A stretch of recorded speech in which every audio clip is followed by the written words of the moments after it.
In all my years, I would have never guessed that Kenya would ever get colonized again. And to make matters worse, by one Russian man. Can you believe it? That's what happens when women are on the front line of defending a country's dignity. Forgive me, I'm not generalizing, but clearly this situation has been a messed up situation. It has brought a lot of controversy online. I am seeing two different sides to this matter because when you go online, you see people calling out the women for their cheapness, and then there's other people, other women mostly, calling out Kenyan men for whatsoever reason. We don't even know how we ended up in the mix.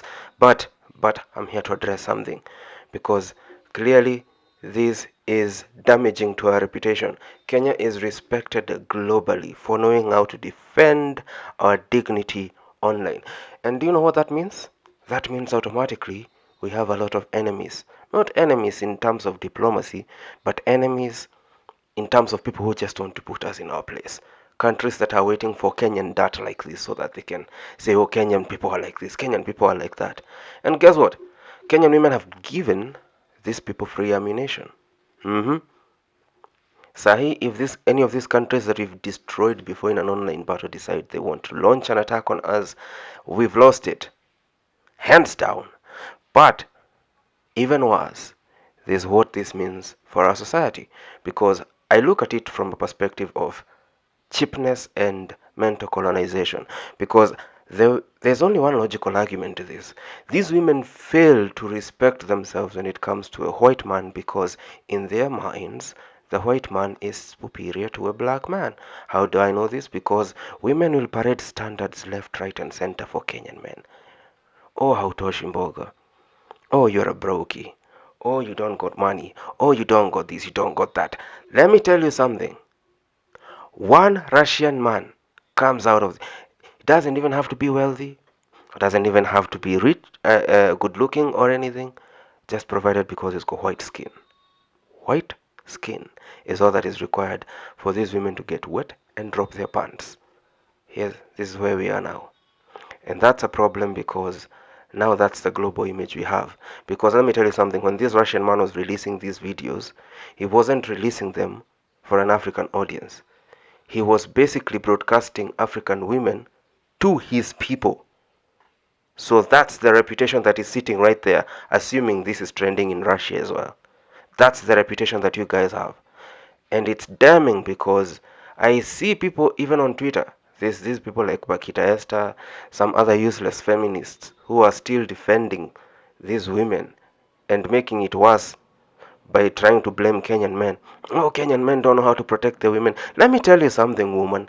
Kenyan men have been on the forefront of protecting Kenyan women for decades. I'm going to give you an example. If you walk in any marketplace right now and one man tries to touch a Kenyan woman inappropriately, kidogo hivi, just slightly, tell me what will happen to that man.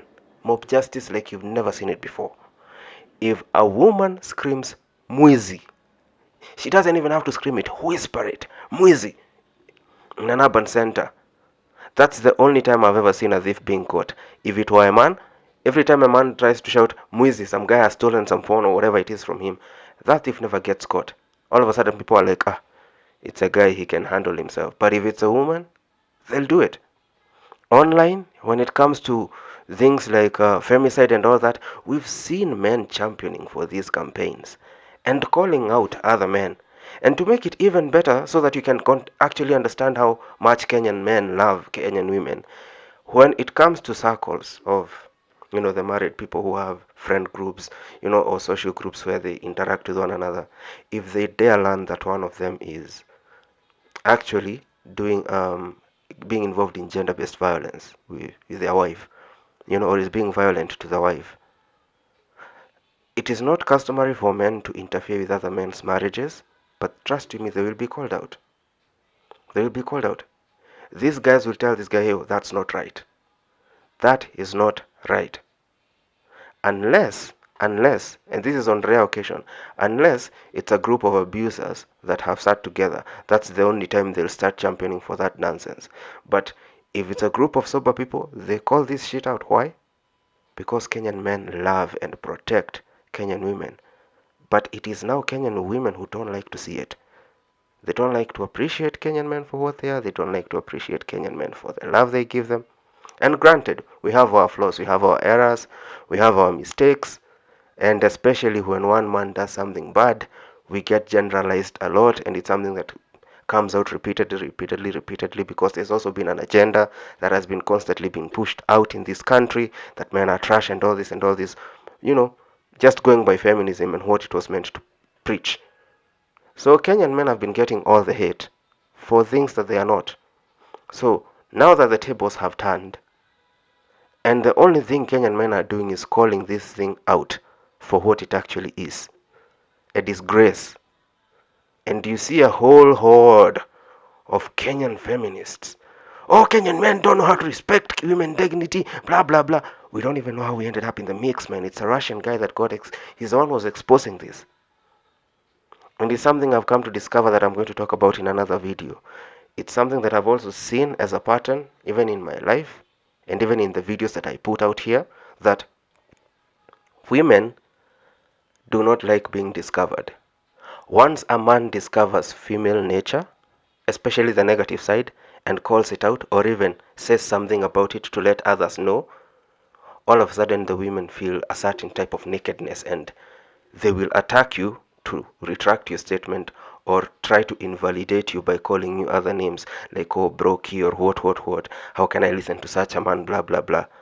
Because the statement bears a lot of truth. And a good way you can see this, all those men who talk about female nature in matters that are usually very true, they always have a whole horde of women that hate them and are working to bring down their brand or their image or anything.